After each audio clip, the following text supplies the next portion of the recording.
The obsidian chamber pulsed with eerie blue light, casting long shadows across the ancient ritual space. Empress Ferrara stood tall, her platinum blue skin gleaming under the ceremonial illumination. Her wild, predatory teeth caught the light as she surveyed the room with eyes that had witnessed centuries of rule and 47 executions. "The 48th shall enter," she commanded, her voice echoing against the polished black walls. The chamber doors swung open. Commander Rain stepped forward, dragging a chained figure behind her. "Your Majesty," she announced with a curt bow, "I present the human prisoner as requested." Ferrara's gaze fell upon the man, studying his form with cold calculation. Lucas, that was the name in his file. A soldier captured during the most recent border skirmish. Unlike her previous consorts from various planets, this one was purely human, lacking any telepathic abilities whatsoever. He was their last hope. "You understand why you're here?" Ferrara addressed him directly, descending 3 obsidian steps toward him.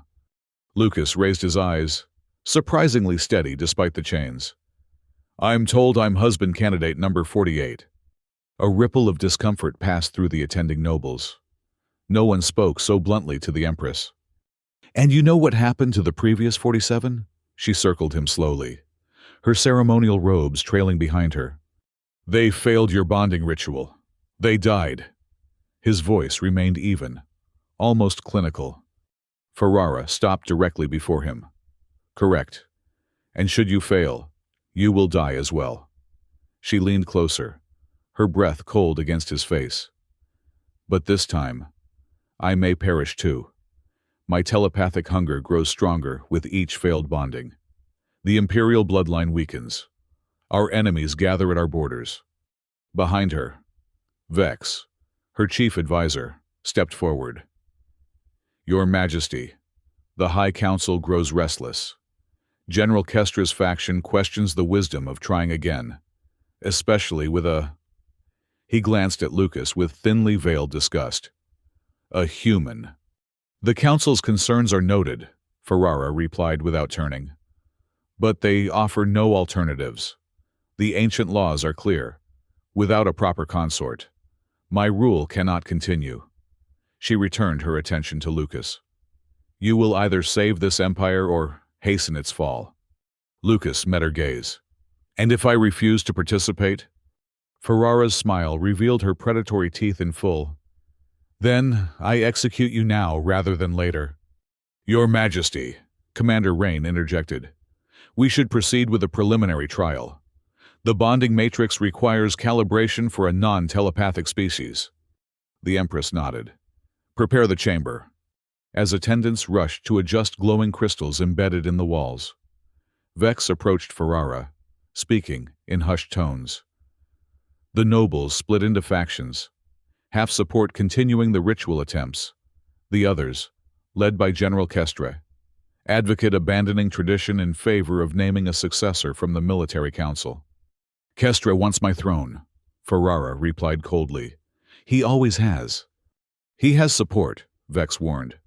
"After 47 failures, many believe the ancient methods no longer serve us." Ferrara's eyes narrowed. "Then this human must succeed." The chamber darkened as the blue crystals intensified. Lucas was positioned in the center of an intricate floor pattern, chains removed but surrounded by guards. "The preliminary trial begins," Ferrara announced, stepping onto a raised platform opposite him. "I will initiate the bonding matrix and open a telepathic channel. Most minds crumble instantly under the pressure." She closed her eyes, and the air between them shimmered with visible energy. Lucas felt it immediately, an immense pressure boring into his skull, searching, probing, hungry. Unlike anything he'd experienced in military training, this was a sentient force, an ancient hunger-seeking entry. Lucas gritted his teeth, focusing on maintaining his mental barriers. Military intelligence had briefed him on telepathic species, but nothing had prepared him for this intensity. It felt like drowning in someone else's consciousness, while simultaneously being flayed open. The nobles watched in amazement as seconds stretched into minutes. The human remained standing, eyes open, focused on Ferrara. "Impossible," Commander Rain whispered. "He should be incapacitated by now." Ferrara's expression shifted from concentration to surprise. The human wasn't merely resisting. He was observing her telepathic presence with curiosity, studying it as it studied him. She increased the pressure, feeling the familiar hunger that had consumed her previous consorts. But instead of collapsing, Lucas took a step forward, maintaining eye contact. "Enough," Ferrara commanded, breaking the connection. The blue light dimmed. "Take him to the preparation chamber. We proceed to the second trial." As guards escorted Lucas out, Vex approached the Empress. "This is unprecedented. No previous candidate survived the initial contact without telepathic abilities of their own." "He didn't just survive," Ferrara replied, her voice uncharacteristically quiet. "He pushed back. There's something different about this human." For the first time in 47 attempts, a seed of hope took root in her mind. The preparation chamber was draped in purple and midnight blue silks, the air heavy with incense. Lucas was given ceremonial attire, lightweight garments of silver thread that left much of his skin exposed. When Ferrara entered, she had changed as well. Gone were the formal robes of state, replaced by a close-fitting garment that emphasized her alien physiology, the elongated limbs, the iridescent scaling along her shoulders, the subtle glow emanating from beneath her skin. "The second trial tests physical compatibility," she explained, circling him again. "Previous candidates found this uncomfortable." "More uncomfortable than having my mind invaded?" Lucas asked, tracking her movement. "Potentially." She stopped before him. "Your species processes sensation differently than mine. What you interpret as pain, we might experience as stimulation, and vice versa. The bonding requires synchronization on all levels." Lucas noticed something he hadn't seen in the formal chamber. Scars across her blue skin. Some ritual. Others clearly from combat. "You've fought in wars," he observed. Ferrara paused, surprised by the comment. "Many. I lead from the front when necessary." "Those aren't all battle scars," Lucas continued. "Some are systematic, ritual markings." Her eyes narrowed. "You're observant for prey." "I'm not prey yet," he replied.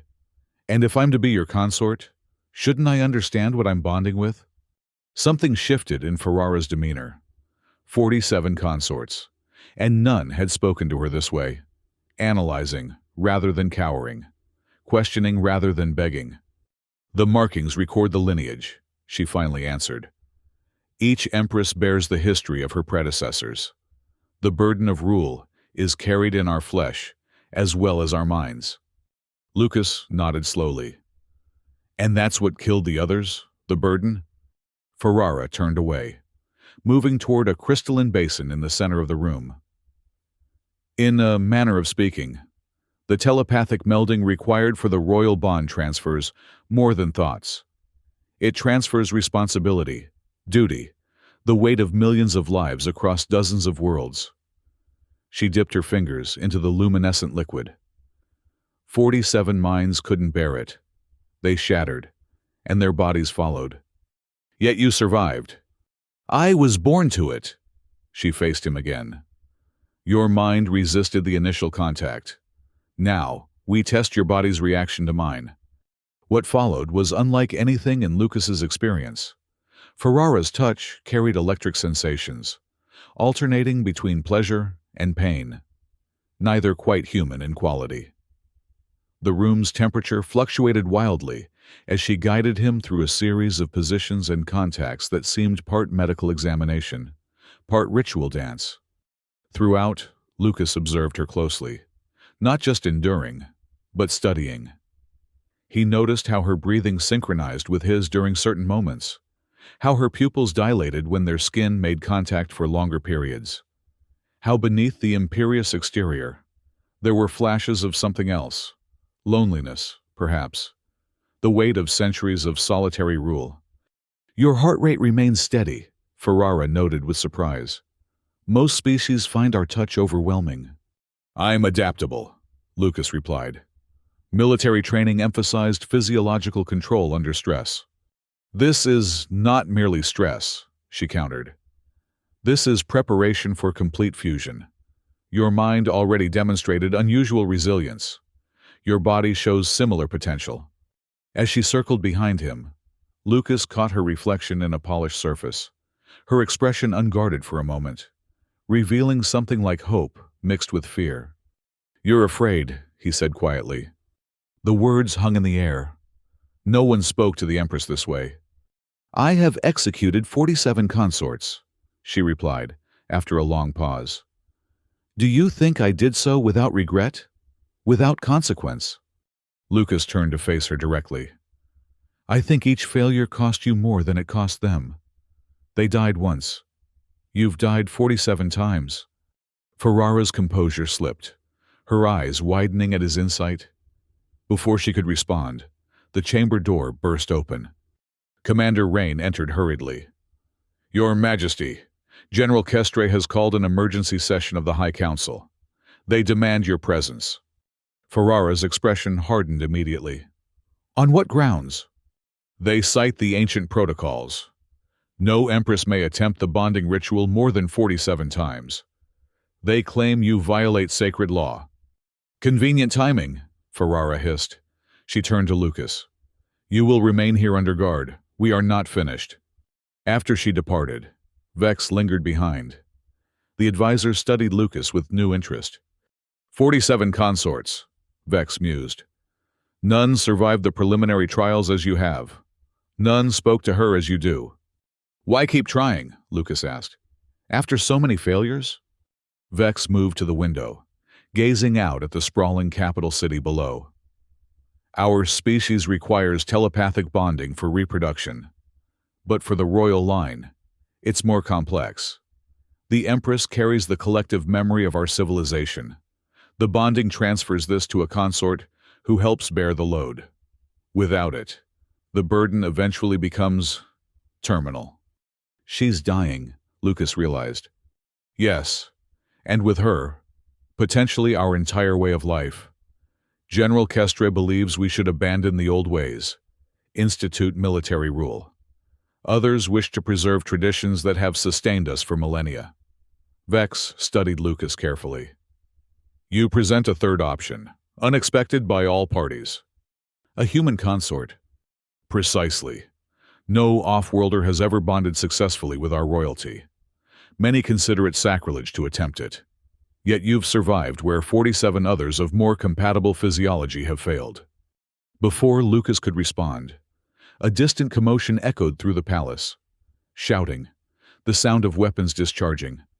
The political becomes the practical, Vex observed grimly. Kestra moves faster than anticipated. Commander Rain burst back into the room. The general has declared the Empress unfit. His forces move to secure the palace. We must relocate you both to the inner sanctum. Lucas found himself rushed through hidden passages, deeper into the palace complex. The inner sanctum was smaller than the ceremonial chamber, but its walls were lined with even older technology, crystals, and mechanisms that pulsed with their own internal light. Ferrara was already there, her formal attire replaced by close-fitting combat gear. A ceremonial blade hung at her side. Kestra has forced our hand, she announced when Lucas entered. We must complete the bonding now, or not at all. Your Majesty, Vex cautioned. Hasty bonding increases the risk of death for both participants. Ferrara cut him off. The alternative is certain. Kestra will execute me as a heretic to tradition. Then you and anyone loyal to me. The human will be dissected to satisfy scientific curiosity. Lucas stepped forward. The previous attempts failed, because they were one-sided, weren't they? You tried to make them accept your burden without truly sharing yourself. Ferrara's eyes flashed dangerously. You presume much human. I observe, he corrected. 47 attempts, 47 failures. The common factor isn't the consorts, it's the approach. He moved closer, ignoring the warning looks from Commander Rain. You described the ritual as transferring your burden to them. That's not bonding, that's domination. The chamber fell silent. No one had ever spoken such words to the Empress. To everyone's surprise, Ferrara didn't strike him down. Instead, she laughed, a sound so unexpected that even Vex flinched. 47 candidates, she said. And you are the first to name the true problem. She turned to the others. Leave us. What happens next must occur without witnesses. Commander Rain hesitated. Your Majesty, Kestra's forces will breach the outer defenses within the hour. Then we have an hour, Ferrara replied. Go, prepare our counterattack. When they had gone, Ferrara approached Lucas. Her demeanor transformed. The imperial mask slipped away, revealing something more vulnerable, more genuine. You're right, she admitted. The ritual was designed for power transfer, not true bonding. The ancient empresses saw consorts as vessels, not partners. She gestured to the mechanism surrounding them. This technology evolved to facilitate domination, not communion. But it could be repurposed, Lucas suggested. Instead of forcing them to accept your burden, you could have shared it, made it something carried together. Ferrara's eyes studied him intently. How would a human understand our telepathic bonding? I don't, Lucas acknowledged. But I understand power dynamics. I understand partnership. And I know that 47 attempts at domination have failed. Perhaps it's time to try collaboration. Ferrara circled the chamber slowly, considering his words. What do you propose? Open yourself completely, Lucas said. Not just transferring the burden, but sharing everything, your memories, fears, hopes. Make me understand what I'm accepting, not just force me to accept it. That level of vulnerability. Ferrara shook her head. No Empress has ever. Exactly. And no Empress has succeeded in 47 attempts. Lucas held her gaze. What do you have to lose that you aren't already losing? Outside, the sounds of combat grew closer. Time was running out. Ferrara approached the central mechanism, her fingers dancing across ancient controls. The crystals responded, their blue light shifting to a deeper violet. This will be different from the preliminary trial, she warned. I will not hold back. Everything I am will flood into you. Millennia of memories, the weight of an empire. If your mind shatters, death will be instant. Lucas positioned himself opposite her. And if it doesn't? For the first time, uncertainty flickered across Ferrara's face. Then we create something unprecedented. They stood facing each other in the center of the chamber. The crystals pulsed in rhythm with Ferrara's heartbeat, the air between them shimmering with potential energy. Are you ready, human? She asked, her voice barely above a whisper. Lucas nodded. My name is Lucas. Ferrara's lips curved slightly. Lucas, then. She raised her hands, palms facing him. Begin. The telepathic connection exploded between them, with far greater intensity than before. Lucas felt Ferrara's presence flood into his mind, not probing this time, but pouring, a tidal wave of consciousness. Memories cascaded through him, Ferrara as a child, learning the weight of her destiny. Ferrara watching her mother wither under the telepathic burden. Ferrara ascending to the throne, alone and terrified but showing only strength to her people. He experienced the crushing isolation of rule, how her telepathic abilities made others fear her, how every relationship was tainted by power imbalance. He felt the desperation of each failed bonding, the grief as 47 minds shattered against hers, the growing certainty of her own approaching doom. The pain was immense, threatening to overwhelm him. But instead of fighting against it, Lucas did something unprecedented. He opened himself in return. His own memories flowed back through the connection. Childhood on Earth, the devastation of war, the loss of comrades in battle. He shared his training, his principles, his understanding of leadership and sacrifice. Most importantly, He shared his capacity for empathy, the human ability to imagine another's suffering and respond to it. In the physical chamber, their bodies remained motionless, but within the telepathic space, something extraordinary happened. Instead of Ferrara's consciousness overwhelming Lucas's, the two began to intertwine. Where previous consorts had been crushed under her memories, Lucas's mind moved alongside hers, creating a counterbalance. The sensation shifted from pain to something else, a resonance, a harmony of thought and feeling. Their separate consciousness remained intact, but a third awareness formed between them, a shared space where neither dominated the other. Physically, the chamber responded. The crystals pulsed faster, brighter. A luminescent fluid began to flow through channels in the floor, circling them both. Outside perception faded as they sank deeper into the bond. Their heartbeats synchronized, their breathing patterns aligned. Cellular structures began to harmonize on a microscopic level, not changing either being's fundamental nature, but creating compatibility where none had existed. The mental exchange deepened. Lucas witnessed the 47 failed bondings from Ferrara's perspective, felt her desperation grow with each attempt, her fear that she would be the last of her line, that millennia of cultural memory would die with her. Ferrara experienced Lucas's understanding of human connection, how beings without telepathy created bonds through choice rather than biological imperative, how vulnerability could be strength rather than weakness. The bonding reached its apex when their shared consciousness fully materialized, neither human nor alien, but something unprecedented. In this space, Ferrara's burden distributed itself between them, no longer crushing either mind, but supported by both. The luminescent fluid rose from the floor, surrounding them in a cocoon of light. For a moment, the universe beyond ceased to exist. There was only this connection, this perfect understanding between two fundamentally different beings.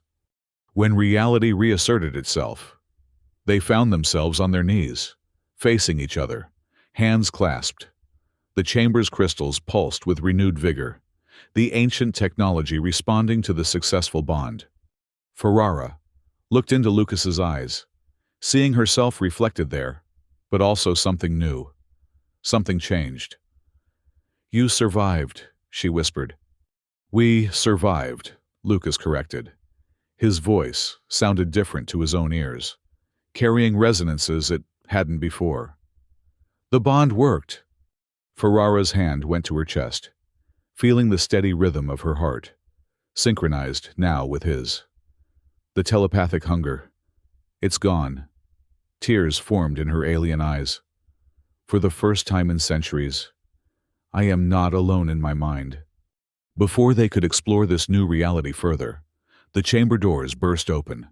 Commander Rain entered, weapon drawn, followed by Vex. "Your Majesty," Rain reported. "Kestra's forces have breached the middle ring. We must move you to—" She stopped, staring at the scene before her. "The bonding. It succeeded." Vex stepped forward, awe written across his features. "The Matrix shows complete synchronization. This is unprecedented." Ferrara rose to her feet, helping Lucas up beside her.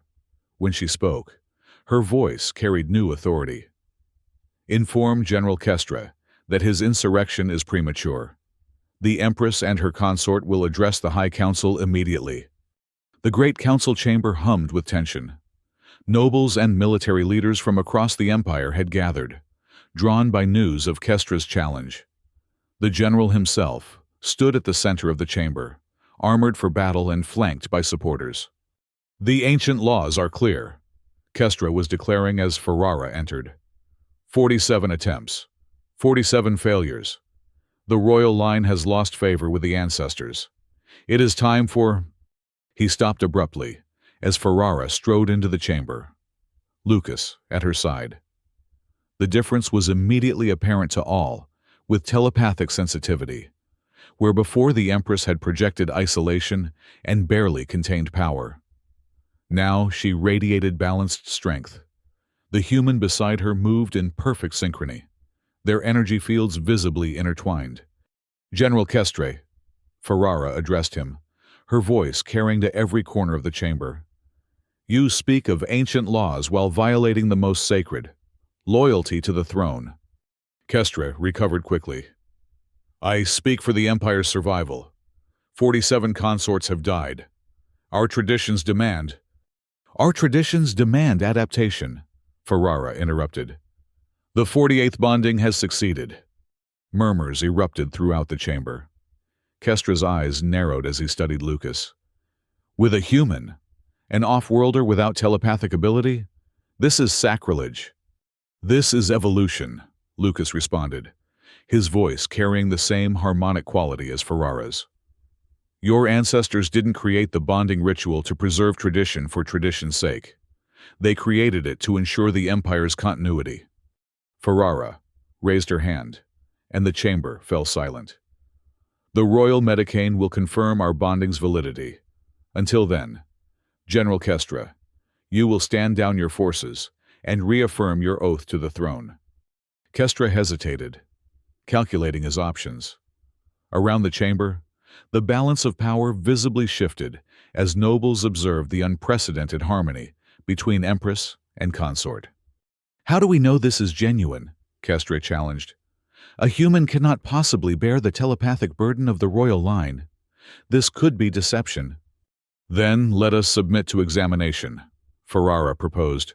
"The Medicane's instruments will verify the bond's integrity." In the medical chamber, ancient technology merged with advanced science. The Royal Medicane, a tall, spindly being with multiple sets of eyes, conducted thorough scans of both Ferrara and Lucas. "Extraordinary," the Medicane announced to the assembled council members. "The cellular regeneration patterns have synchronized perfectly.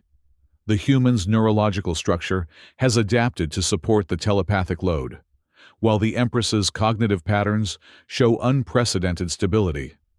Holographic displays materialized, showing side-by-side comparisons of their neural activities, perfectly matched wave patterns, despite their different physiologies. "This is not merely a successful bonding," the Medicane continued, professional excitement overriding protocol. "This is an entirely new phenomenon, a hybrid consciousness operating across species barriers." Kestre's expression darkened. "So the Empress has contaminated the royal line with human genetics." "On the contrary," the Medicane corrected, "no genetic material has been exchanged. This is a physiological and neurological adaptation that preserves both beings' fundamental nature while creating perfect compatibility." The Medicane turned to the council. "From a scientific perspective, this represents an evolutionary leap for our species, potentially opening new paths for cross-species communication throughout the galaxy." The political implications weren't lost on anyone in the chamber. Many nobles who had supported Kestre's challenge now reconsidered, seeing potential advantages in this unprecedented development. Ferrara seized the moment. "General Kestre, your concern for our traditions is noted, but true loyalty means serving the Empire's future, not just its past." She addressed the entire council. "The successful bonding ensures the continuation of our lineage and our collective memory. It also opens new diplomatic possibilities with the human worlds." Lucas stepped forward. "I've accessed the Empress's memories of 47 failed bondings. Each failure occurred because the ritual was treated as domination rather than partnership. Our success proves that evolution, not revolution, is the path forward." The chamber erupted in debate. Kestre's supporters argued for purity and tradition, while others saw opportunity in this new development. Through it all, Ferrara and Lucas remained connected, their thoughts flowing between them, strategizing in silent communion. Eventually, a compromise emerged. Kestre would retain his military position, but pledge renewed loyalty. The bonding would be monitored by the Medicane to ensure its stability, and Lucas would serve not only as consort, but as ambassador to human territories, leveraging his unique position to strengthen interspecies relations. As the council session concluded, Vex approached the imperial couple. "This is merely the beginning," the advisor warned quietly. "Kestra has retreated, not surrendered. Other factions will emerge, some supporting your union, others seeking to destroy it." "Let them come," Ferrara replied with new confidence. "We are stronger together than either of us was alone." The weeks that followed proved Vex's prediction accurate. 3 assassination attempts targeted the imperial couple. Poison that affected human physiology, but not the Empress's.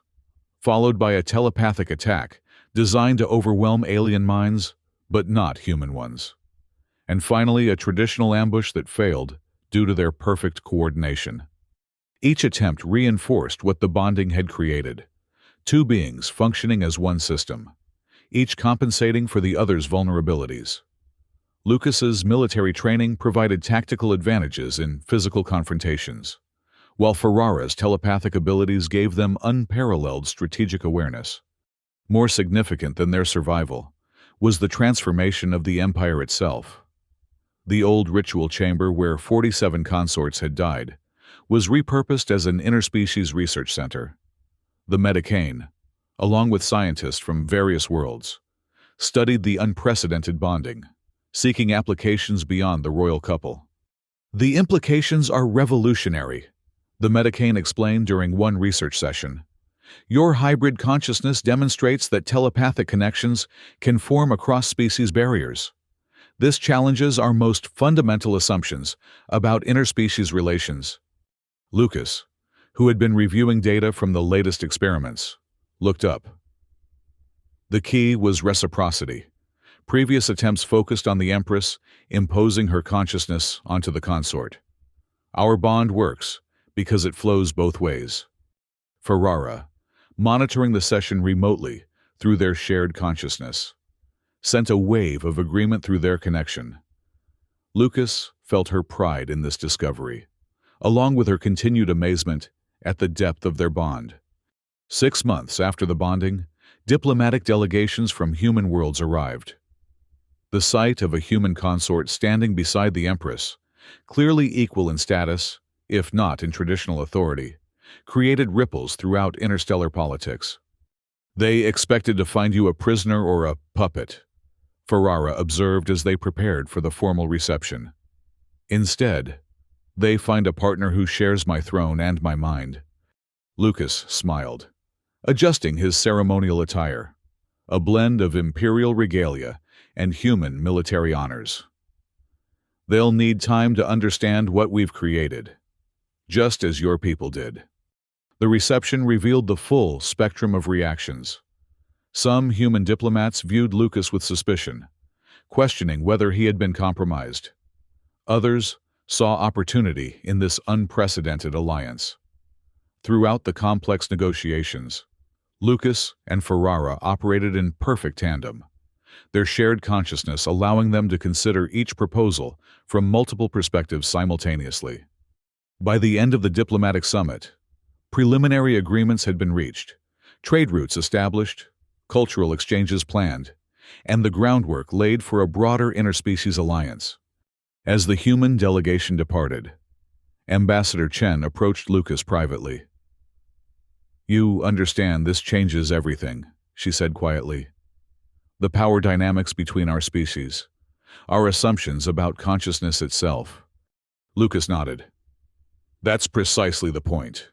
The old paradigm of domination versus submission led to 47 deaths and nearly destroyed this empire. Partnership creates possibilities neither side could achieve alone." The ambassador studied him carefully. "Are you still yourself, or have you become something else entirely?" Lucas considered the question seriously. "Both, in a sense. I retain my human identity, my memories, my core self.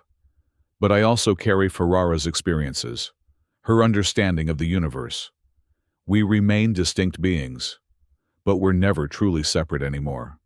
As years passed, the bond between Empress and consort deepened further. What had begun as a desperate gamble for survival evolved into something neither could have imagined: a partnership that transcended conventional understanding of consciousness and identity. Their hybrid awareness allowed them to institute reforms across the empire, bridging divides between telepathic and non-telepathic species. The research begun by the Metacane expanded, developing techniques for limited telepathic connections between traditionally incompatible species. General Kestre, who had initially opposed their union so violently, gradually became one of their strongest supporters. After witnessing their effectiveness in resolving a border conflict that had festered for generations, he publicly acknowledged the wisdom of their approach. "I was wrong," the general admitted during a military council. "I believe tradition must be preserved exactly as it was. You've shown that honoring the spirit of our ancestors sometimes means evolving their practices." Not all opposition faded so readily. Traditionalist factions continued to view the human consort as contamination of the royal line. When assassination attempts failed, they turned to propaganda, claiming the Empress had been subverted by alien influence. Ferrara and Lucas countered these claims not through force, but through transparency. They established regular, open-mind sessions where citizens could experience a controlled version of their shared consciousness. These demonstrations helped the public understand that neither had dominated the other. They had created something greater than either individual. "The 47 who came before weren't failures," Ferrara explained during one such session. "They were steps on a path leading to this evolution. Each attempt taught us what wouldn't work, guiding us toward what would." As Lucas aged, his human lifespan considerably shorter than the Empress's, they faced the inevitable challenge of mortality. The Metacane's research showed that while their bond had slowed his aging process somewhat, it couldn't grant him the centuries that Ferrara would naturally live. "We always knew this day would come," Lucas said as they stood on the palace balcony, watching interplanetary vessels come and go in the night sky. Gray had long since claimed his hair, and his once soldier's physique had yielded to time. Ferrara's hand found his, their thoughts flowing together as they had for decades. "Your physical form may end, but our bond ensures you'll never truly leave me." The Metacane had confirmed this unexpected discovery. Their hybrid consciousness had created neural patterns that would persist in Ferrara's mind even after Lucas's death. His memories, perspectives, and essence would remain with her, not as a separate voice, but as an integrated aspect of her consciousness. "I never imagined immortality would look like this," Lucas mused. "Not living forever, but continuing as part of you." "The first truly successful consort," Ferrara replied, "and the last I will ever need." When Lucas's body finally surrendered to age, the Empire mourned. But Ferrara emerged from the traditional period of grieving with renewed purpose. True to the Metacane's predictions, Lucas remained present in her consciousness, his humanity, his compassion, his strategic mind now permanently woven into her own. The research center they had established continued their work, developing protocols for interspecies bonding that, while never as complete as the Imperial bond, created new possibilities for cooperation across the galaxy. Diplomatic teams consisting of telepathic and non-telepathic partners, using modified versions of the bonding technology, resolved conflicts that had once seemed intractable. Decades after Lucas's physical death, a new generation of interspecies couples sought permission to attempt bonding rituals of their own. Ferrara authorized these unions, establishing safeguards based on what she and Lucas had learned through trial and error. The 48th bonding was not an endpoint, but a beginning, she explained to these pioneers. "What Lucas and I discovered belongs not to the throne alone, but to all who seek deeper connection across the boundaries that once divided us." A century passed. The empire that had once stood on the brink of civil war now served as the center of an interspecies alliance spanning hundreds of worlds. The palace where 47 consorts had died became a university where beings from across the galaxy studied the art and science of telepathic communion. On the anniversary of her bonding with Lucas, Ferrara often stood on the same balcony where they had watched the stars together. Though his physical form had long since returned to the elements, his presence remained with her, a warmth in her thoughts, a perspective that balanced her own. "They call us a legend now," she whispered to the night sky. "The Empress who executed 47 husbands until she met the human. They don't understand that you saved me as much as I saved you." In the distance, lights from thousands of interplanetary vessels moved across the horizon, a visual testament to the connections forged between worlds that once viewed each other with suspicion or hostility. The story of Empress Ferrara and her human consort became more than palace history. It was taught to children across multiple species as the moment when the old paradigm of domination gave way to partnership. Historians marked it as the beginning of the cooperative era. Scientists cited it as the breakthrough that revolutionized understanding of consciousness itself. But for Ferrara, carrying Lucas's consciousness within her own, it remained something simpler and more profound. The moment when two fundamentally different beings chose to truly see each other, creating something neither could have achieved alone. As new stars came into alliance and fresh challenges arose, the hybrid wisdom they had forged together continued to guide the Empire. The 48th bonding had not merely succeeded where 47 had failed. It had transformed failure itself into the foundation for an entirely new understanding of connection. The obsidian chamber that once witnessed execution after execution now hosted ceremonies celebrating diverse forms of bonding between species once thought incompatible. The blue light that had signaled doom for 47 consorts now illuminated new possibilities for consciousness itself. And at the center of it all remained Ferrara, carrying within her the human who had taught an alien empress that true power came not from domination, but from partnership, a lesson that had saved not only their lives, but transformed an empire, and ultimately, the stars themselves.